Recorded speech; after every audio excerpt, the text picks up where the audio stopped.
bi mooy li nga xam ne ay milliards 100 000 milliards yoo xam ne dañ ko jagle woon feebaru Covid bi ñun ñëpp ñu mànkoo daal di ne lii jar na ñu àndandoo ku ci ne daal di joxe loo mën ñu woo bailleur de fonds yi ñu ñëw jàppale ñu état bi moom it daal di am loo xam ni joxe na ko yow ak man jaaykatu caaf yi ñëpp àndandoo daal di ne bu fekkee dërëm la mi ngi nii parce que lii doon na loo xam ne jaaxal nañu ñun ñëpp muy Covid bi ñu ne nañ jël xaalis boobu féetale ko Covid man mii di wax ak yéen feebar naa Covid nekk hôpital amuñu sax pile boo xam ni pour jël sama taux de glycémie pour xool ndagam sama diabète yéeg na wala yéegul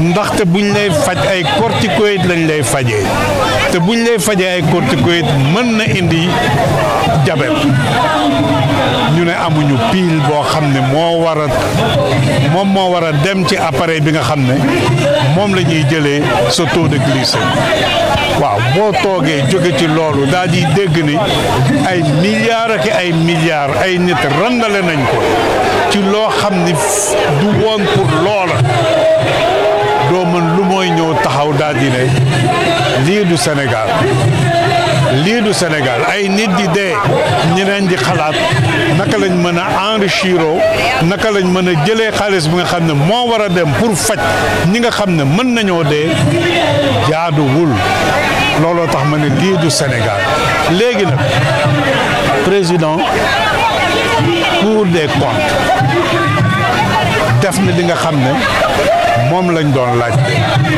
saisir ministre de la justice kooku daal di saisir procureur daal di ne nañu def ay poursuite yooyu moo tax ñu ñëw taxaw fii tey pour wax ni il n'est pas question ñuy dellu ci poursuite yooyu il faut que poursuite yooyu dem jusqu'au bout te du nag jàpp ay ñoo xam ni ay 100 000 francs la ñu jël wala ay 1 million la ñu jël nañu seet ba ñi nga xam ne ñoom ñoo nekk ca càppaandaw la ñi nga xam ne décision yi ci ñoom la ñuy jaar ñu daal leen teg loxo nit ñi daal di xam ne seen xaalis ruusu sinon dëkk bi xamuñu fu ñu jëm lii du Sénégal du peuple boo xam ni dina toog di seetaan ay nit di dee yow ngay seet noo enrichir ci kaw xaalis bi nga xam ne moo war a dem ci nit ñi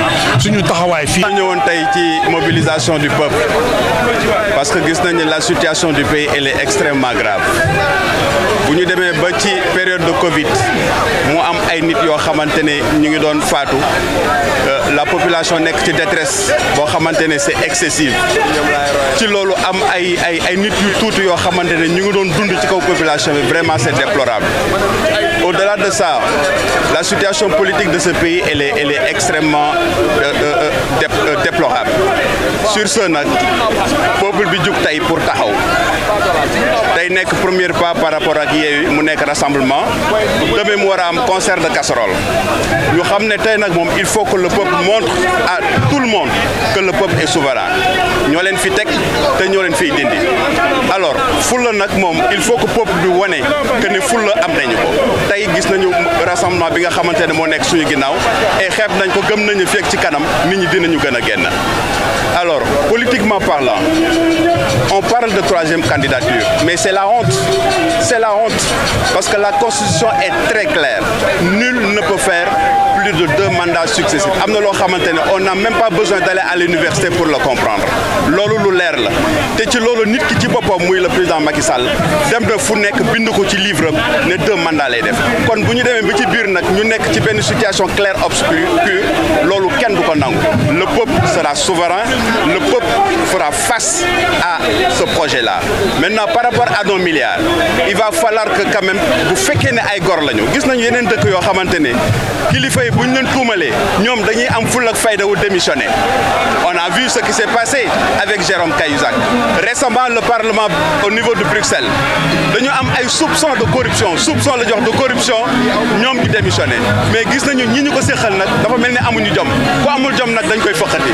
Actuellement on fera face par rapport à eux et qu'on demande que le procureur s'autosaisisse par rapport à ça et que ñu traquer leen en justice. Le peuple est souverain.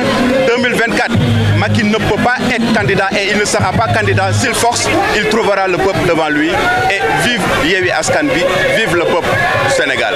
Oui, mais bien sûr, nous sommes venus en même temps que tous les Sénégalais qui sont scandalisés par le rapport de la Cour des comptes. La Cour des comptes, il faut le rappeler, c'est une institution de l'État. Ceux qui sont des fonctionnaires qui ont délivré un rapport. Ce ne sont pas des politiciens. Pour politiciens, il n'y a pas de politiciens là-bas.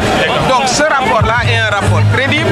Aujourd'hui, ce qu'on attend, c'est que la justice se mette en branle et qu'on ne noie pas le poisson par des procédures à n'en plus finir. Des gens ont été clairement identifiés, qu'ils aillent se justifier devant la justice et que l'argent du contribuable revienne d'où il n'aurait jamais partir, c'est-à-dire les caisses de l'État. Les ministres incriminés, vous appelez à leur démission? Pardon? Les ministres incriminés, est-ce que vous appelez à leur démission? Mais bien sûr, à mon avis, ils devraient démissionner. Ils devraient démissionner pour pouvoir aller répondre de leurs actes. Je crois que c'est ça la position d'honneur à avoir. Quand vous êtes cité dans un rapport, vous n'avez qu'à vous libérer de vos obligations et à ce moment-là, vous irez vous justifier devant la justice. Voilà, il y a un rapport qui incrimine, des ministres clairement identifiés, qu'ils aillent répondre de leurs gestes. Nous les avons appelés en tant que députés. Le Premier ministre à venir à l'Assemblée nationale, nous le lui rappelons ici. Il doit venir, la question d'actualité est inscrite dans la loi, donc il a obligation de venir se présenter devant la représentation nationale et expliquer comment on en est arrivé là. Merci beaucoup.